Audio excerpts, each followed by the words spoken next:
Kieran Thorne was 32, broke, and holding a dinosaur-shaped juice box while his 5-year-old son tried to climb a jungle gym with all the determination of a Navy SEAL on a mission. "Dax, be careful," Kieran called from the park bench, standing up halfway when his son dangled a little too far off the edge. "I'm fine, Dad," Dax grinned, his gap-toothed smile shining like he didn't have a care in the world. Kieran sighed and sat back down, brushing a hand through his messy dark hair. He had paint under his nails from a half-finished house he was fixing up for someone who still hadn't paid him. His boots were scuffed, jeans older than Dax, and the last thing he ever expected was to trip over a designer leather handbag, literally. He stood to toss away the juice box and turned around right as a woman bent down to grab something from the ground. Kieran collided into her by accident, sending her coffee flying and her phone tumbling into the grass. "Oh God, sorry," he said, bending down quickly to grab the phone. The woman looked up, wide eyes under sleek sunglasses. She wore a white blouse tucked into black slacks, heels completely out of place in a park full of strollers and sticky fingers. "I should have watched where I was going," she said, brushing her long auburn hair behind her ear as she stood up. "That was my fault. No, it was mine. I wasn't paying attention, and now your coffees," he glanced down at the spill on the sidewalk. "Dead," she laughed, actually laughed. "It's okay, I didn't need the caffeine anyway." He handed her phone back, noticing the cracked screen. "Ah, damn sorry," her smile didn't fade. "It's just glass."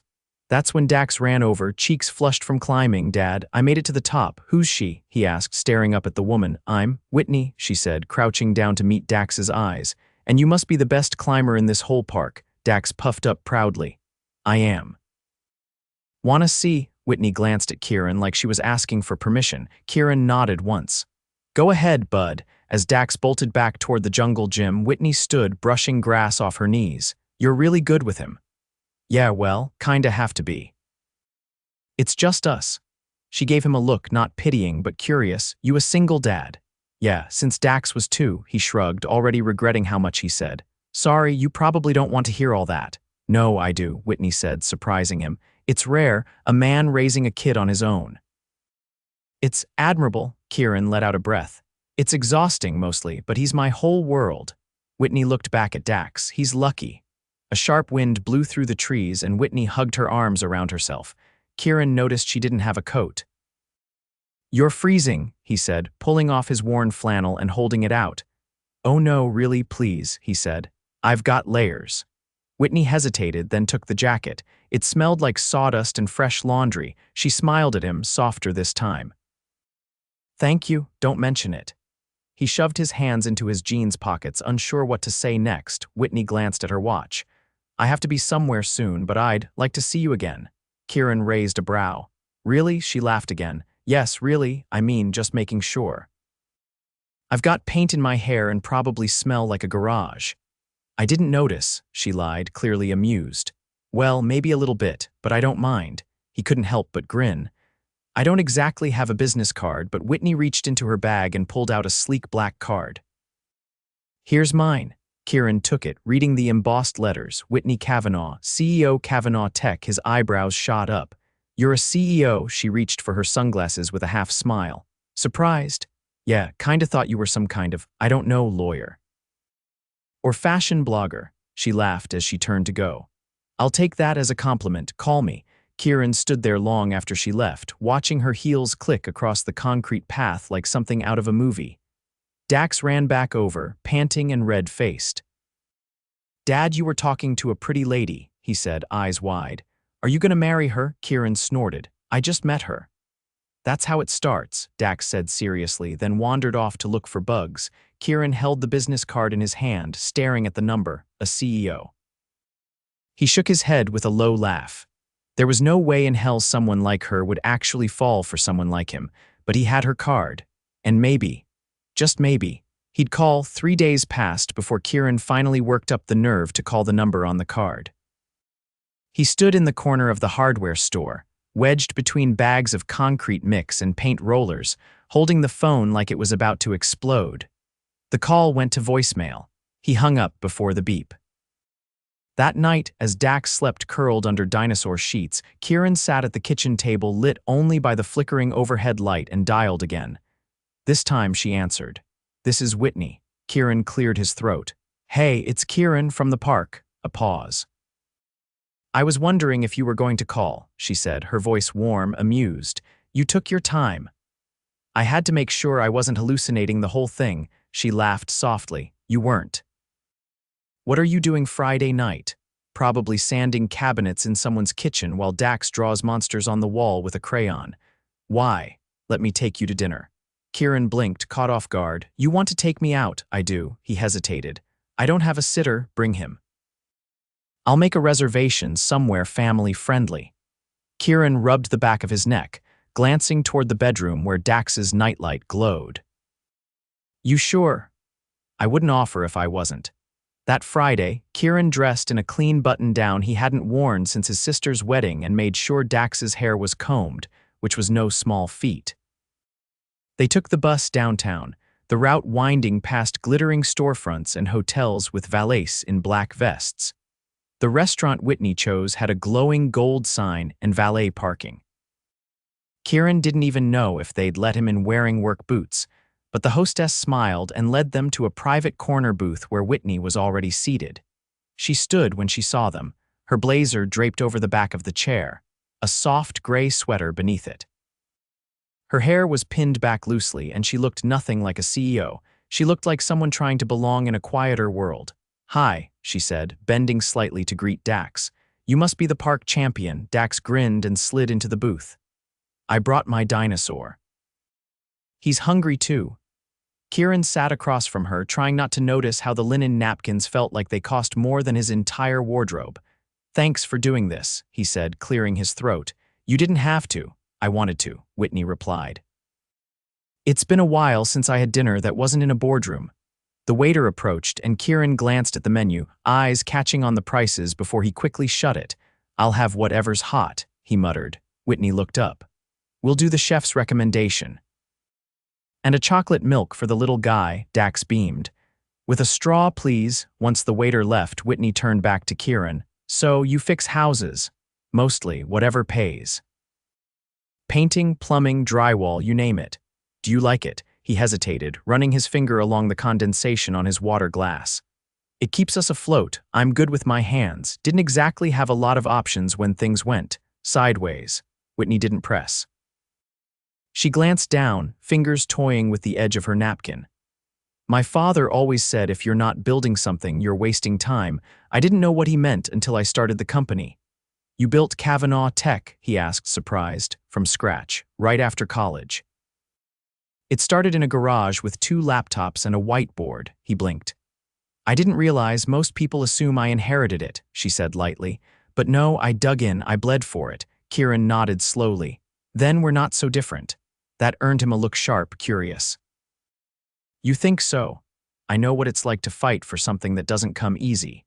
Their food arrived, then fancy plates with names Kieran didn't recognize, but Dax dug in happily. Halfway through the meal, Whitney leaned closer, voice low. "You know, I had a fiancé once." Before the company took off, Kieran glanced up, surprised. "What happened?"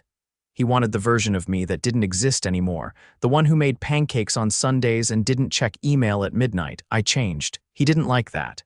Kieran didn't respond right away. He just looked at her, really looked, and saw the steel beneath the softness, the effort behind the polish. "I think you're more than your title," he said finally. "Just like I'm more than my bank account." Whitney smiled, not the polite kind, but something deeper. After dinner, they walked out together. The city lights painted the sidewalk in gold and silver. Dax held Kieran's hand in one and Whitney's in the other, swinging between them. They stood near the curb, the air cool enough to raise goosebumps. "I should get him home," Kieran said. "He's got school in the morning." Whitney looked down at Dax, who was yawning dramatically. "I'm glad you came," she said softly. "Me too." A black SUV pulled up and a driver stepped out, opening the door for Whitney. Kieran's eyes flicked to the car, realizing it wasn't a rideshare but a private car likely hers. She turned back to him before getting in. "I want to see you again, Kieran. Just you next time." He nodded once. "Yeah, okay," she smiled, then got in. The SUV pulled away, the taillights fading into the night. Kieran picked up Dax, who had already fallen asleep against his side, and started the long walk to the bus stop. His thoughts were tangled, but one thing was clear. Whitney Cavanaugh wasn't just passing through. And for the first time in a long time, something in his chest stirred hope, maybe, something real. Whitney met Kieran in the lot behind the community center, her heels clicking softly across the cracked pavement. She wore jeans this time and a dark navy coat, her hair caught in a low twist at the nape of her neck. She looked like someone trying not to be noticed, though the car that dropped her off a sleek, matte black coupe defeated that effort entirely. Kieran stepped back from the hood of a rusted truck he was helping a neighbor fix. He wiped his hands on a rag and gave her a cautious look. "You sure this is where you want to meet?" "I didn't come for the scenery," Whitney said, glancing around at the chain-link fences and graffiti-tagged dumpsters. "I came to see you." He studied her for a beat, then nodded toward the sidewalk. "Walk with me." She fell into step beside him, their shoes crunching over gravel. "You said you had a full day today," he said. "Why come all the way out here?" Whitney kept her gaze ahead. "Because I couldn't stop thinking about you, and because I wanted to ask you something." Kieran raised an eyebrow. "What's that?" She hesitated briefly. "Would you be interested in doing some work for me? Real, paid work. My brother just bought a brownstone in the village and it needs repairs. I told him about you." Kieran slowed. "Whitney, you don't have to do that. I'm not doing you a favor," she said quickly. "He's impossible to please, and I trust your eye. You handle things with care. He needs that." He looked skeptical. "I'm not licensed for high-end projects. I work local, small scale." Whitney stopped walking. "Do you think I care about licenses? I know people who have degrees in things they can't even spell. You're talented. You show up. That's rare." He folded his arms, watching her. "You always this persuasive?"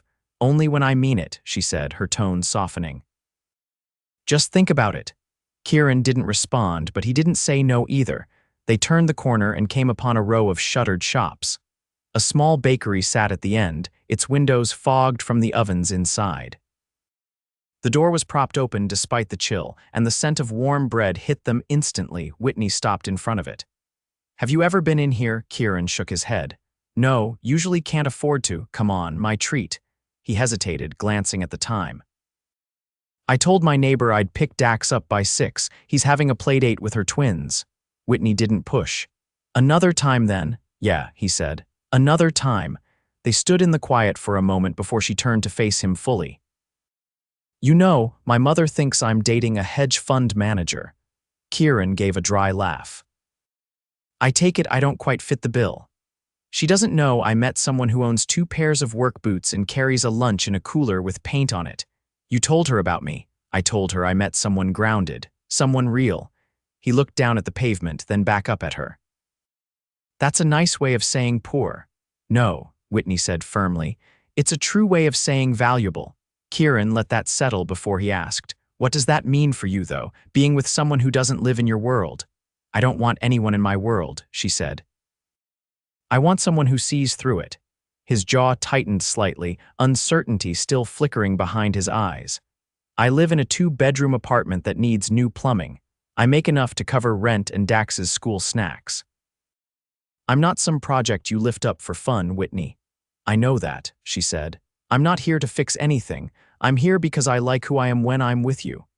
He ran a hand through his hair, visibly trying to process her intensity.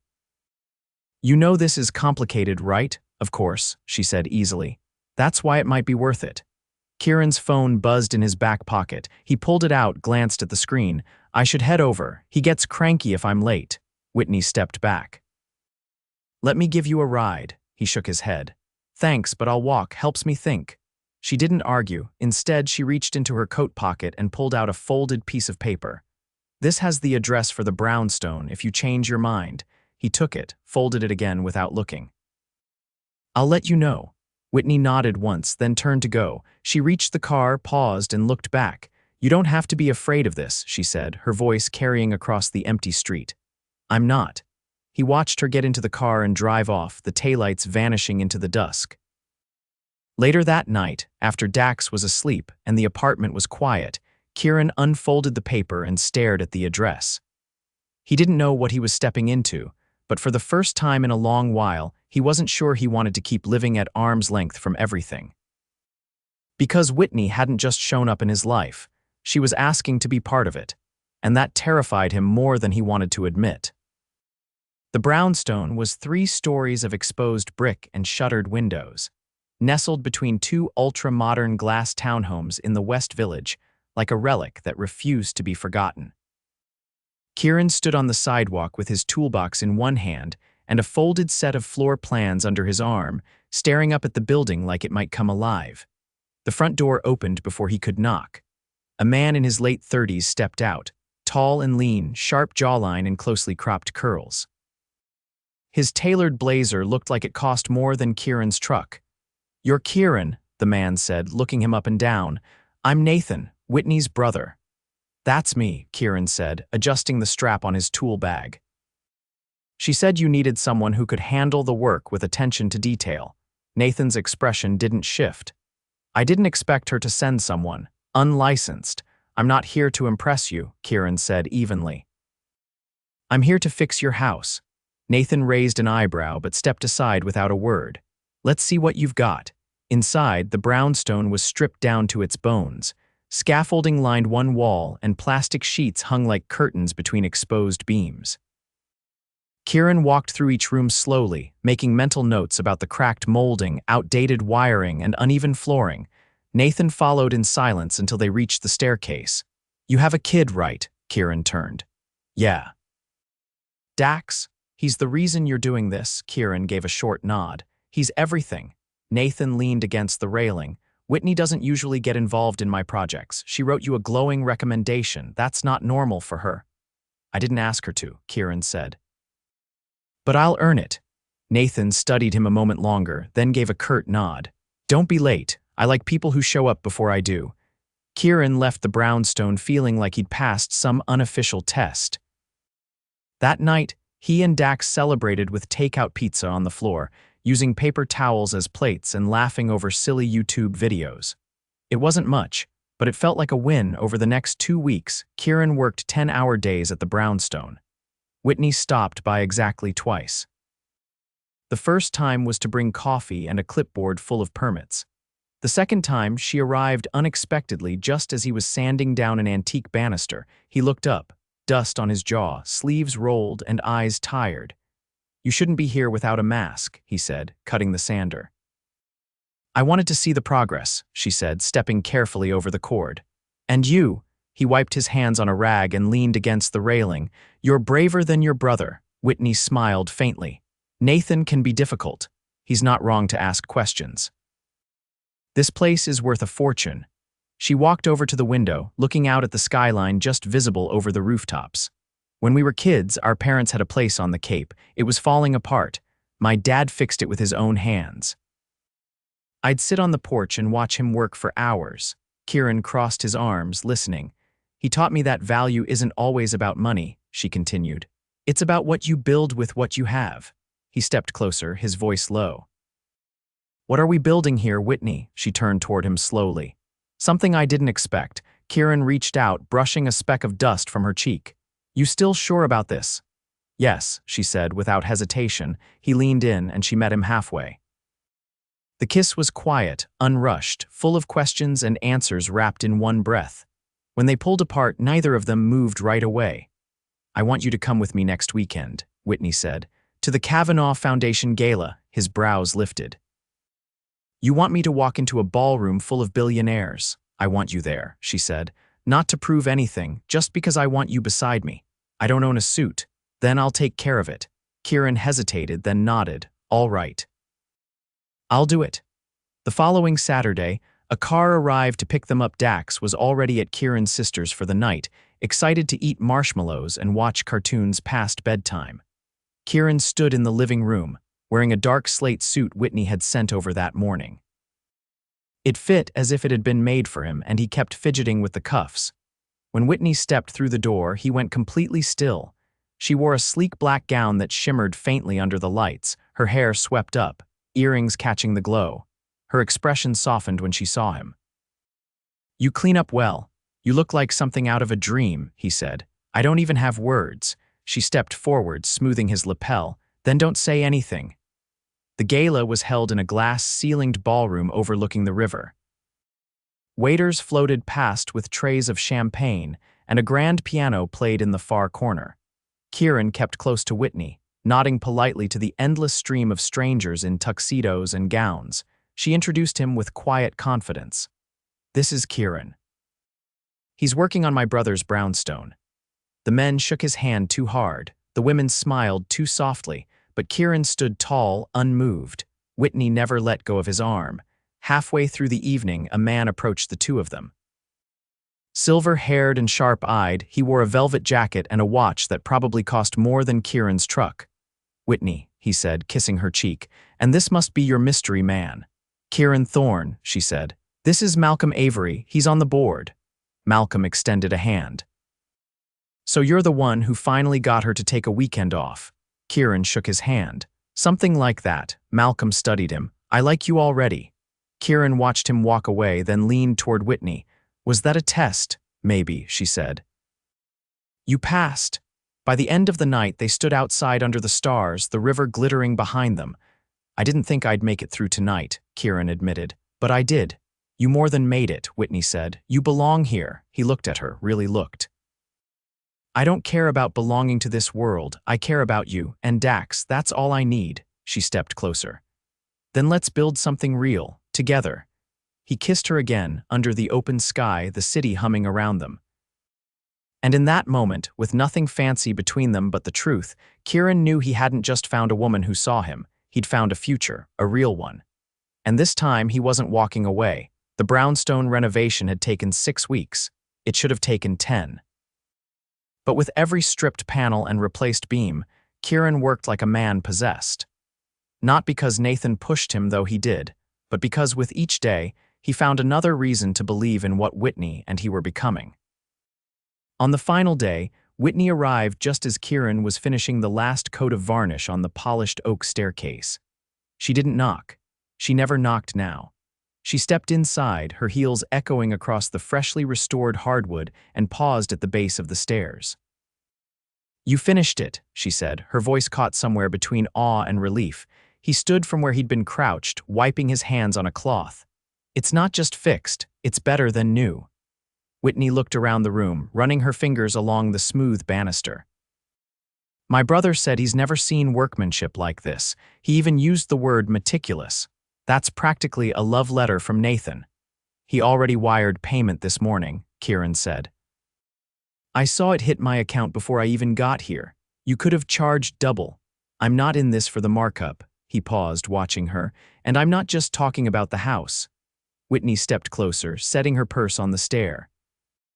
"Then what are you in this for?" "For something solid," he said. "For a life that doesn't crack under pressure. For someone who looks at me like I'm not just the guy with the toolbox." "I don't see you as that," she said. "You should know that by now." "I do. But I've been waiting for the other shoe to drop. Some reason why this wouldn't work. And now I don't want to spend another day wondering if I'm good enough for you." Whitney reached up, cupping his jaw. "You never had to be anything more than who you are." "That's what I fell for." He leaned down and kissed her, deeply, without hesitation, because there was nothing left to doubt. Later that afternoon, they drove back to Kieran's apartment. Dax was at his aunt's again, staying the night because Whitney had planned a dinner, one Kieran had no idea about until she pulled out a folded piece of paper from her coat pocket with a handwritten address. "Where are we going?" he asked as she handed it to him. "You'll see." They parked outside a narrow building tucked between a bookstore and a florist in Brooklyn Heights. The windows were dark, but the key Whitney produced from her purse unlocked the door easily. Inside, the space opened up into a sun-drenched loft with exposed beams and original brick. The floors were wide plank pine, freshly polished. A wall of windows overlooked the East River. Kieran stepped inside, stunned. "What is this?" "Our new home," she said quietly, "if you want it." He turned to her, brow furrowed. "Whitney, this is. I bought it last week. I wanted to surprise you, but I wasn't sure if it was too much. Then I realized if we're doing this, really doing this, we need space that belongs to us. Not your place, not mine, ours." He looked around again, trying to process it. "You didn't even ask me." I didn't want to ask until I was sure you'd say yes. I don't have money for a place like this. I didn't ask you to pay for it. I just want you and Dax to live here with me, build a life with me. That's all. He let out a breath, the weight of everything finally settling into something that felt like peace. You're serious. I've never been more serious. He stepped forward, wrapping his arms around her waist. Then yes, I'll live here with you, with Dax. With everything that comes with it. She smiled, her eyes glistening. Good, because I already had the kitchen designed to fit a dinosaur-themed cereal cabinet. He laughed, pressing his forehead to hers. He's going to lose his mind.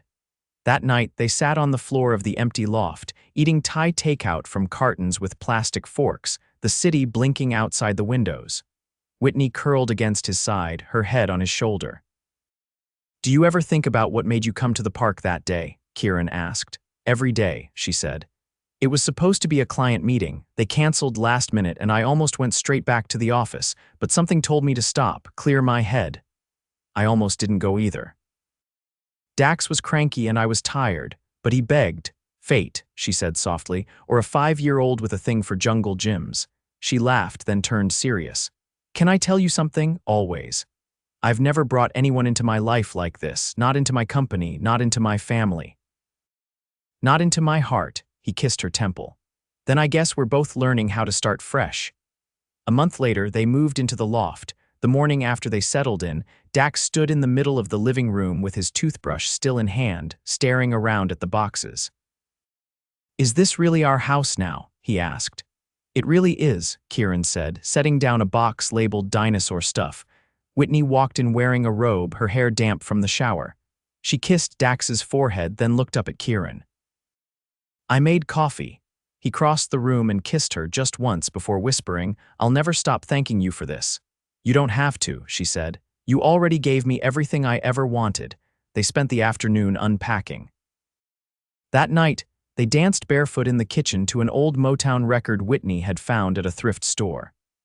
Dax fell asleep on the couch, curled up with his favorite blanket and a half-finished drawing of a house with 3 stick figures holding hands. Kieran tucked him in gently, then joined Whitney on the balcony outside. The skyline shimmered and the wind swept her hair over her shoulder. She leaned into him, her hand finding his. Do you still wonder if this is real? She asked. No, he said, pulling her closer. Because I wake up next to you and that's all the proof I need.